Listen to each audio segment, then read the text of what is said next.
pikk planeerimine. Ühel hetkel tahame kõik puhata ja jalad seinale visata. Mõtle korra, milline võiks olla sinu elu, kui sa enam töötada ei saa või ei taha.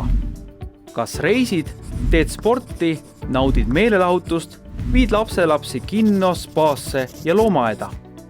Kui tahad endale lubada mõnda erilist teenust, kas jaksad nende eest ise tasuda?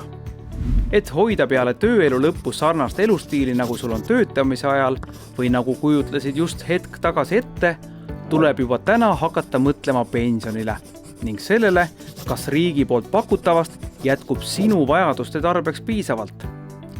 Kui see nii ei ole, on sul võimalus suurendada oma pensioniea sissetulekuid teise ja kolmandasse pensionisambasse investeerides ning vajadusel veel täiendavaid investeeringuid ise tehes. Teine pensionisammas on fikseeritud ning investeerib sinu valitud fondi strateegia järgi sinu palgast igal kuul 2%, millele riik lisab esimesest sambast 4%. 2% on selline osa töötasust, millesse panustamine ei piira su teisi väljaminekuid. Kui aga pikema perioodi jooksul regulaarselt sel viisil raha koguda, siis on perioodi lõpuks kena täiendav rahatagavara pensioni suurendamiseks tagatud.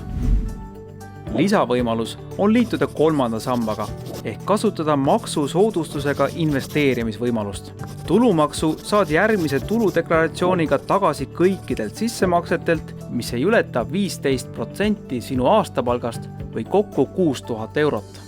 Saad ise valida kolmanda samba fondide või kindlustuse hulgast endale sobiva. Näiteks on valikus ka madalate tasudega indeksfonde. Kindlustades sel viisil endale suurema pensioni tulevikuks, võtad ise rohkem vastutust ning tagad endale seeläbi soovitud elustiilile lähedasema tulemuse. Vaata ka järgmist videot, millised on iseseisvalt investeerimise kuldreeglid. Uuri lisaks.